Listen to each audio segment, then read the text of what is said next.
Baik, Assalamualaikum warahmatullahi wabarakatuh. Perkenalkan, nama saya Muhammad Dafwan Asman Rasya dengan NIM 2310310196, berasal dari kelas SI 23C, yang dimana kali ini saya akan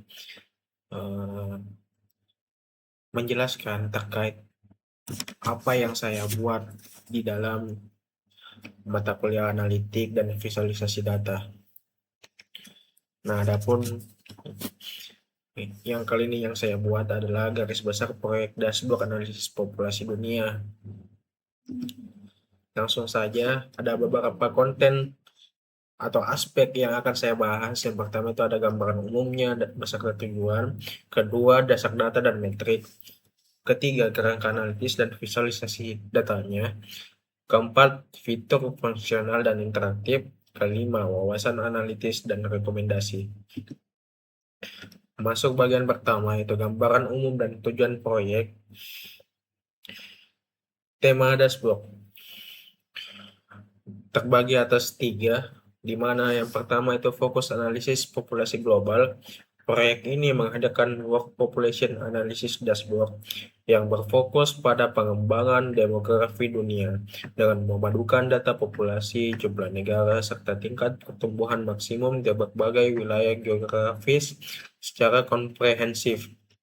Yang kedua, visualisasi distribusi geografis. Dashboard ini menjadikan perbandingan populasi antar benua dan persebaran global melalui pola interaktif yang memungkinkan pengguna melihat konsentrasi penduduk dunia, terutama di kawasan yang memiliki kontribusi signifikan seperti benua Asia maupun benua lainnya. Yang ketiga, pemantauan tren historis. Sistem dirancang untuk menampilkan tren pertumbuhan populasi dari tahun ke tahun, memberikan gambaran logis mengenai perubahan jumlah penduduk dunia berdasarkan urutan waktu dan data historis yang tersedia dalam dataset.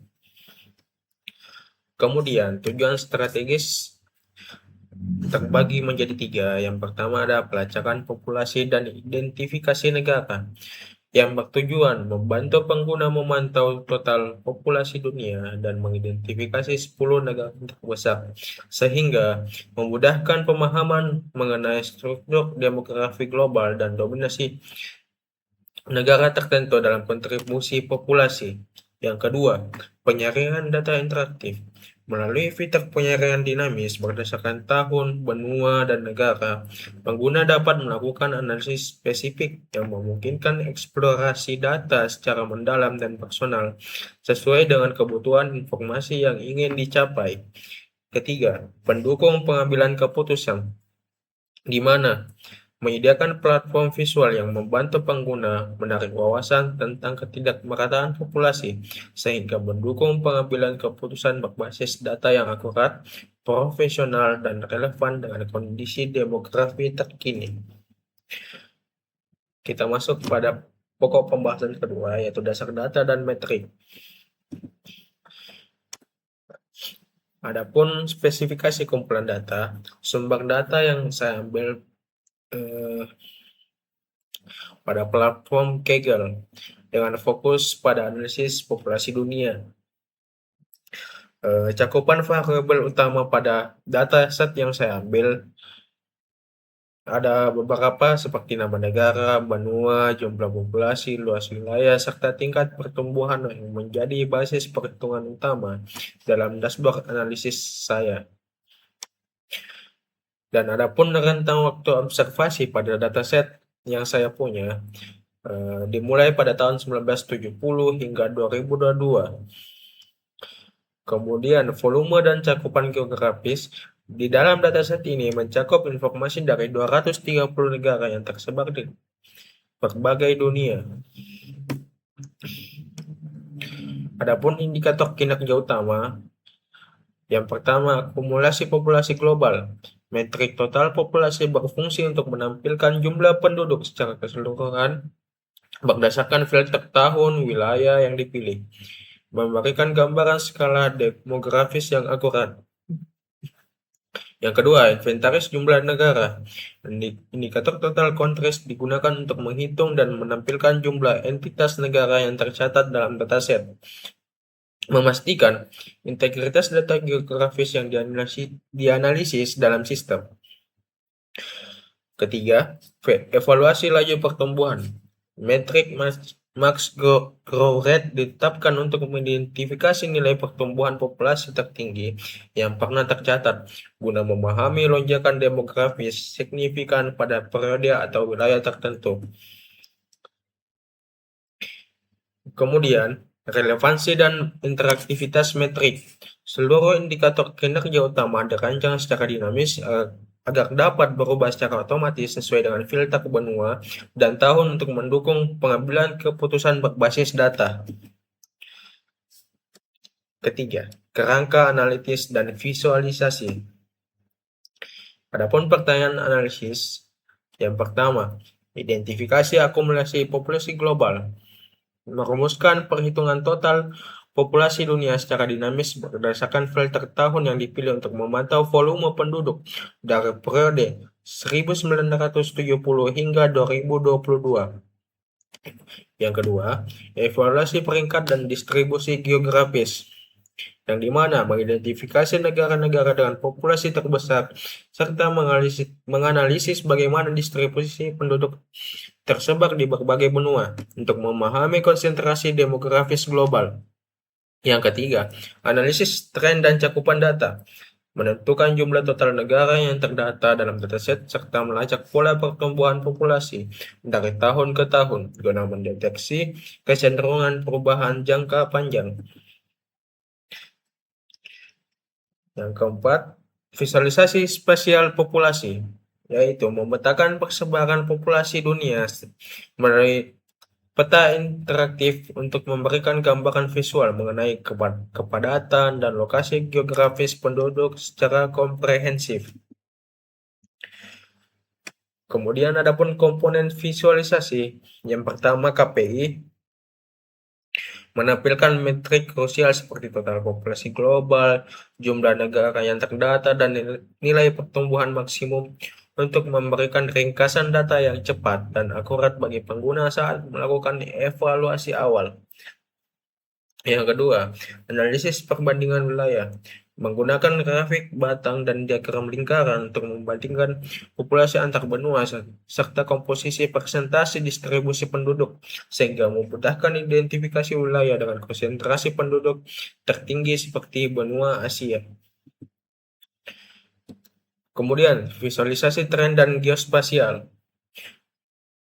yaitu mengimplementasikan diagram garis untuk melacak fluktuasi pertumbuhan populasi dari tahun 1970 hingga 2022 serta peta interaktif guna memetakan persebaran geografis penduduk dunia secara visual dan komprehensif. Yang keempat, fitur interaktif dashboard, menyediakan sistem filter dinamis berdasarkan tahun, benua, dan negara yang memungkinkan pengguna melakukan eksplorasi data secara mandiri dan mendalam melalui elemen visual yang saling terhubung satu sama lain. Adapun struktur lembag kerjanya ada KPI, di mana mencakup total populasi, jumlah negara, dan tingkat pertumbuhan maksimum untuk memberi ringkasan data cepat dan akurat bagi pengguna saat pertama kali melihat dashboard. Yang kedua, visualisasi perbandingan dan distribusi, di mana menggunakan diagram batang untuk membandingkan populasi antar benua serta diagram lingkaran atau pie chart guna memperlibatkan persentase kontribusi populasi setiap wilayah terhadap total populasi dunia secara proporsional. Analisis tren dan peringkat negara, mengimplementasikan grafik garis untuk memantau tren pertumbuhan populasi dan dari tahun ke tahun serta diagram batang horizontal guna mengidentifikasi 10 negara dengan jumlah penduduk terbesar secara hierarkis. Kemudian pemetaan geografis interaktif, yaitu menampilkan peta dunia atau village map yang memvisualisasikan persebaran penduduk secara global. Kemudian ada pun sistem filter dan interaktif, yaitu menyediakan fitur interaktif misalkan tahun, benua, dan negara yang saling terhubung sehingga seluruh elemen visual dalam lembah kerja dapat berubah secara otomatis sesuai dengan kriteria analisis yang dipilih. Yang keempat, fitur fungsional dan interaktif. Di mana ada mekanisme penyaringannya, itu ada filter tahun yang komprehensif, di mana di sini kita membeli tahun tertentu antara 1970 hingga 2022, di mana secara spesifiknya pada dataset saya memulai 1970, 1980, 1990 sampai seterusnya, di mana tidak lebih mendetail banget seperti 1971, 22 atau sebagainya. Di sini untuk mempermudah pemantauan perkembangan serta tren pertumbuhan populasi global secara spesifik aja. Kemudian ada filter berdasarkan wilayah geografis, di mana pilihan penyaringan untuk benua dan negara atau wilayah yang memungkinkan pengguna melakukan segmentasi data secara mendalam untuk membandingkan distribusi populasi antar kawasan yang berbeda.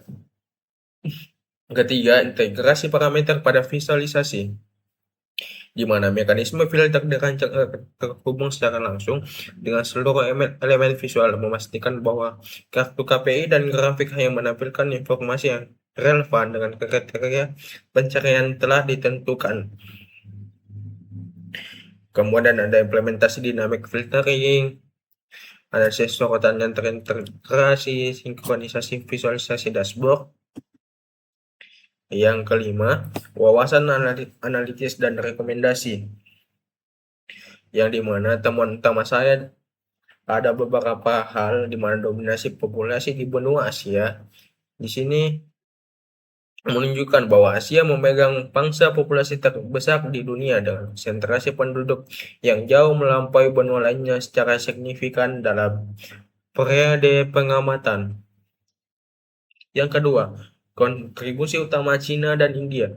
Data mengidentifikasi bahwa negara-negara tertentu, khususnya China dan India, merupakan kontributor paling dominan yang memberikan dampak besar terhadap total perhitungan populasi global saat ini. Yang ketiga, ketidakmerataan persebaran penduduk dunia. Visualisasi peta interaktif mengungkapkan adanya ketimpangan distribusi populasi antar wilayah, di mana pertumbuhan populasi setiap negara menunjukkan variasi yang memerlukan analisis faktor pendukung lebih mendalam. Adapun beberapa kesimpulannya, yang pertama, optimalisasi visual tren pertumbuhan. Kedua, analisis dominasi populasi regional. Ketiga, pengembangan integrasi data komprehensif. Implementasi sistem prediksi demografis, peningkatan aksesibilitas melalui platform daring. Adapun rekomendasi masa depan, yang pertama, integrasi data mutakhir secara berkala, penambahan indikator demografi komprehensif, implementasi metode peramalan populasi, optimalisasi filter wilayah dan ekonomi, pengembangan aksesibilitas melalui platform daring. Sekian. Baik, langsung saja untuk tampilan tabel AU. Nah, ini bagian awal untuk tabel AU-nya, di mana work population. Di sini saya menggunakan 3 KPI. Yang pertama, KPI total population, kemudian total country, kemudian macro rate, ada population by continent, peta dunia, top 10 negara, population share atau persentasi tiap negara yang masuk. Kemudian ada population trendnya.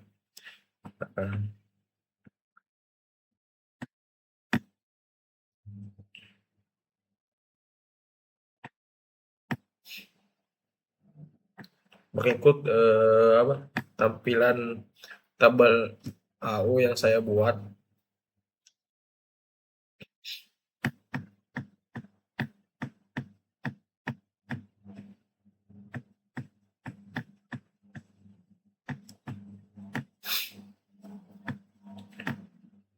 Untuk filternya di sini ada 3. Yang pertama adalah tahun, kontinen ini semacam benua